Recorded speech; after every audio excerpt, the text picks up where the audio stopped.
बिस्मिल्लाहिर्रहमानिर्रहीम। अस्सलाम वालेकुम स्टूडेंट्स, उम्मीद करता हूँ आप सब ठीक ठाक होंगे, खैरियत से होंगे। अब एक्सरसाइज 18.5 का क्वेश्चन नंबर 3 हम सॉल्व करने जा रहे हैं। अब 1 और 2 हमने सॉल्व किया था, इसके अलावा ज्वाइंट वेरिएशन के हवाले से पढ़ा था कल। अब नेक्स्ट हमारे पास ये क्वेश्चन नंबर 3, इसमें क्या कहना चाह रहा है स्टूडेंट्स के if W varies directly has you square. चलो मैं यहाँ पे लिख जाता हूँ कि कह रहा है कि डब्ल्यू जो है वो डायरेक्टली है यू स्क्वायर के। चलिए यू स्क्वायर लिख लिया मैंने, डायरेक्ट का मतलब आपके पास में। और इनवर्सली है cube root of V and W V. सिर्फ आपके पास क्या है, क्यूब रूट है वी। क्यूब रूट को हम 1/3 भी लिख सकते हैं स्टूडेंट्स, लिख सकते हैं ना। क्यूब रूट को मतलब है 1/3। इसका मतलब कि डब्ल्यू आपका डायरेक्टली है यू स्क्वायर के, और क्यूब रूट है आपका वी के। ठीक है। अब उसके बाद अगर हम कह रहे हैं कि डब्ल्यू की वैल्यू आप 216 ले रहे हैं और U6 ले रहे हैं, एंड V जो है आप ले रहे हो 27। ठीक है, पहले तो ये सिर्फ इतना है। U W डायरेक्टली है U स्क्वायर के और क्यूब रूट है क्यूब के, फिर कह रहा है कि W 216 लें, U6 लें, V 27 लें। तो इसका मतलब है कि हमने यहाँ से निकालनी है K की वैल्यू। तो प्रोपोर्शन को रिमूव करेंगे तो यह आ जाएगा K U स्क्वायर अपॉन में V का क्यूब रूट। तो W हमारे पास 216 की हमने वैल्यू निकालनी है। U की वैल्यू है मतलब 6 का स्क्वायर, और V का मतलब 27 का मतलब है 3, और इसका क्यूब रूट 1/3। ठीक है, मैंने यहाँ पे डायरेक्ट किया स्टूडेंट्स। अब ये 3 क्या हुआ आपके, 3 में कैंसिल, क्या बचा है 3, और 3 जाके ये 216 से क्या हो गए, मल्टीप्लाई हो गया, मल्टीप्लाई। और के 6 का स्क्वायर क्या हो गया, 36 के। ठीक है। अब हमें वैल्यू मालूम करनी है के की। तो के जो मल्टीप्लाई हो रहा है तब जाके क्या होगा, डिवाइड हो जाएगा। तो के की वैल्यू हो गई है हमारे पास 216 मल्टीप्लाई बाय 3, और अपान में आ गया 36। अब देखें 3 का टेबल या 36 का टेबल, अगर 36 का टेबल हम लगाएं 216 पे, 6 का टेबल डायरेक्ट लग रहा है। 6 का टेबल लगा, 6 6 36, और यहाँ पे लगा 3 3 6 18, फिर इस पे 6, तो ये होगा 36। अभी भी 6 का टेबल लग रहा है, तो 1 टाइम, और इस पे लगा हमारे पास 6 टाइम। और के को 3 से मल्टीप्लाई करेंगे तो स्टूडेंट्स क्या होगा, के इक्वल टू हो जाएगा 18। सिंपल। इसका मतलब है कि 36 का 216 पे कितना लग रहा है, 6 टाइम। तो 6 को 3 से किया 18। अब उसके बाद कह रहा है कि फाइंड, मतलब डब्ल्यू मालूम करें। अगर u की वैल्यू है हमारे पास 10 और v की वैल्यू है 25। w की वैल्यू मालूम करनी है। चल देखते हैं। w हमारे पास, k की वैल्यू हमने निकाली है 18, u की वैल्यू है 10 का स्क्वायर। ठीक है, ये इक्वेशन हमारे पास। और अपान में v का मतलब है 25 का क्यूब रूट का मतलब 1/3। ठीक है स्टूडेंट्स। चल अब यहाँ पे हम लेते हैं, सॉरी 1 to 5 है, 1 to 5। ठीक है। W 18 आपका सेम रहा, 10 का स्क्वायर कितना हुआ 100, और 25 का क्यूब रूट। अब देखिए मैं यहाँ भी लिख रहा हूँ 5 का क्यूब, और इसका ऊपर हो जाएगा 1/3। क्यों 5 को 3 टाइम मल्टीप्लाई करेंगे 1 to 5, तो ये 3 क्या हो गए, कैंसर। तो यहाँ पे सिंपल हमारे पास क्या आया, 5। इस पूरे का आंसर क्या आ गया, 5। मतलब 1 to 5 का क्यूब रूट क्या निकलता है, 5 निकलता है। तो 5 का टेबल 100 पे लगा 20 टाइम। अब W को अगर 18 को मल्टीप्लाई करो 0 से 0, 18 2 जा 16। इसका मतलब है हमारे पास जो आंसर आ रहा है वो आ रहा है 160। सॉरी 18 2 जा 36, तो ये हो रहा है 36। तो 360 हमारे पास आंसर आया है W का। ठीक है स्टूडेंट्स, क्लियर। चलिए अब इसका नेक्स्ट पार्ट सोल्व करते हैं हम।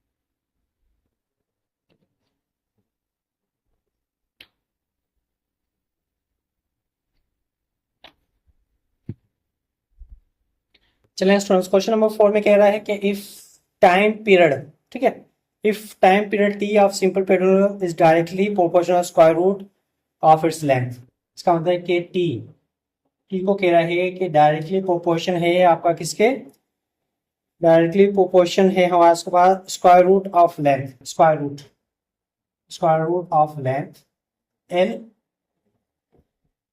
और इनवर्सली है square root of acceleration due to gravity. Acceleration मतलब यहाँ पे ग्रेविटी के हवाले से बात कर रहे हैं, तो वो होगा जी, ठीक है।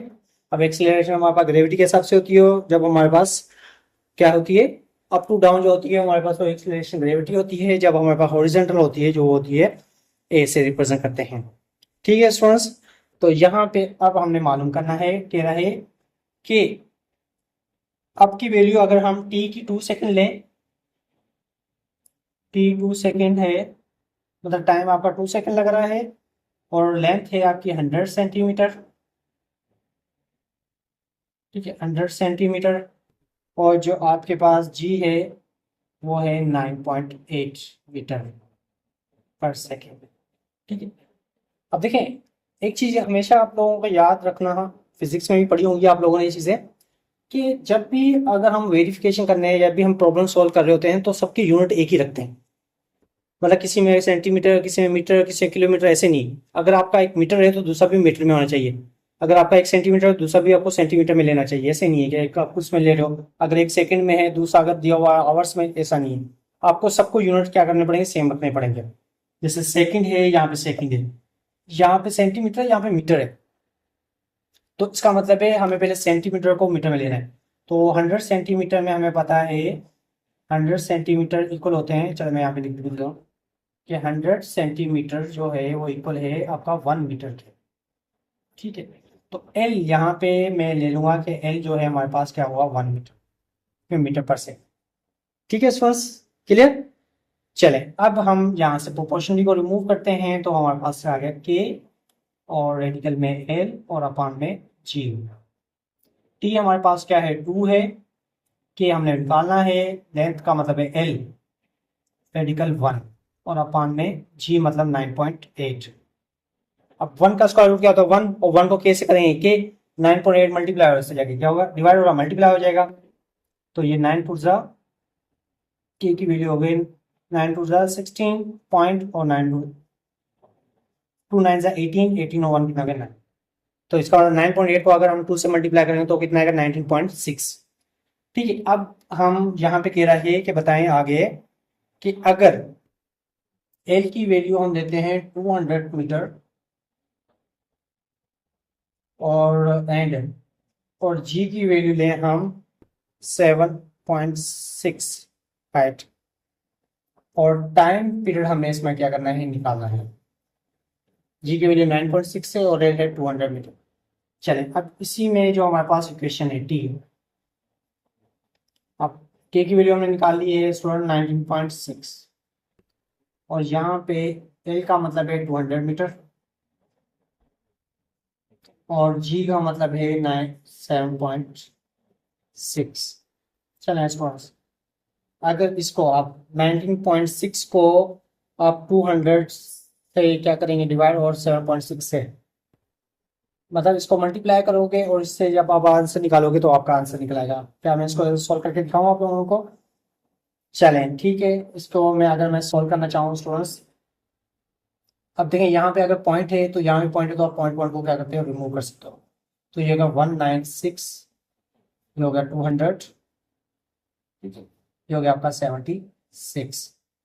अब 200 की अगर हम एलसीएम लें स्टूडेंट्स, 200 की एलसीएम लें तो क्या होगा, 100, क्या हो गया आपका 50, 25, मतलब क्या हो गया आपका, टी हो गया हमारे पास, ये हो जाएगा 10 रेडिकल 2, ठीक है, 10 रेडिकल 2 आपका आ जाएगा। और पहले तो अगर इसको आप मल्टीप्लाई कर लें, 196 को आप डिवाइड कर लें 76 से, तो इस पर भी 2 का टेबल लग रहा है, यहाँ पे लगा 9 6, और इस पे लगा 2 3 जा 6, और ये हो गया 8। अभी भी 2 का टेबल लगा है, इस पे लगा 99, और इस पे लगा 4 2 जा 8, तो ये हो गया हमारे पास 49 मल्टीप्लाई बाय 10 और डिवाइडेड बाय 2 और इसमें अपान में आ गया 90। ठीक है स्टूडेंट्स, तो इसको अगर मल्टीप्लाई करो 290 रेडिकल 2 और अपान में आ गया आपका 90, तो यही आपका टाइम पीरियड होगा। तो इसको अगर मर्जी सॉल्व करना चाहो तो आप इसको मल्टीप्लाई करके भी सॉल्व कर सकते हो। सिंपल मेन आपका मेथड होता है कि आपकी इसकी कैलकुलेशन आनी चाहिए कि किस तरीके से आप वैल्यू पुट कर रहे हो और उसको मेथड ये कर रहे हो। तो जहां तक भी आप करोगे तब भी आपका आंसर क्या होगा, गलत नहीं होगा, सही होगा। ठीक है स्टूडेंट्स, तो क्लियर हो गया क्वेश्चन नंबर 4। चलें अब नेक्स्ट क्वेश्चन हम सॉल्व करते हैं। अब इसका लास्ट पार्ट है हमारे पास क्वेश्चन नंबर 5। 5 में क्या कहना चाह रहा है स्टूडेंट्स, इसमें भी कहना चाह रहा है कि volume of V particular gas of directly proportional temperature inversely proportional square root of pressure. Volume क्या है, डायरेक्टली प्रोपोर्शन है टेम्परेचर के, ठीक है, और क्या कहते हैं इनवर्सली प्रोपोर्शन है square root of pressure, square root of pressure. तो उसके बाद कह रहा है कि अगर v की वैल्यू आप 100 लें और t की वैल्यू 30 और p की वैल्यू है 64, ठीक है, पहले तो तीनों वैल्यू गिवन है, तो इसका मतलब है कि आपको करना पड़ेगा k की वैल्यू निकालनी पड़ेगी। v 100 कि हमने निकालना है, k को इसे लेते हैं, t की वैल्यू क्या है स्टूडेंट्स 30, टेम्परेचर और प्रेशर क्या है रेडिकल का 64। अब 64 का अगर हम स्क्वायर रूट लेंगे तो स्टूडेंट्स क्या आएगा 8 को जाके इससे मल्टीप्लाई कर ले 100 से, तो 800 और k जो डिवाइड हो रहा है यहाँ पे जाके क्या होगा 30 जो डिवाइड हो रहा है इस पर जाके डिवाइड मल्टीप्लाई हो रहा है तो डिवाइड हो जाएगा, तो यहाँ पे आप ये 0 और ये 0 क्या कर दें कैंसिल, तो k की वैल्यू जो हो गई है वो 80/3। अगर 3 का टेबल लगाना चाहें स्टूडेंट्स लग सकता है k का 3 1 जा 3 2 जा 6 नहीं लग रहा है, सो अगर डेसिमल में आ जाएगा तो आपकी वैल्यू की ये 80/3। ठीक है, उसके बाद कह रहा है कि v की वैल्यू फाइंड आउट करें। अगर आपके पास क्या है p की वैल्यू जो है वो 60 है और p की वैल्यू जो है 81। अब देखें उसी क्वेश्चन में v इक्वल टू k हमारा है 80/3 मल्टीप्लाई बाय t हमारे पास 60 है और स्क्वायर रूट 81, तो v इक्वल टू 80/3 का टेबल लगा यहाँ पे 20 टाइम, तो 20 और अपान में 81 का हो गया 9। ठीक है, तो अगर हम टेबल का लगाना चाहें 9 1 जा कोई टेबल ऐसा जो लगे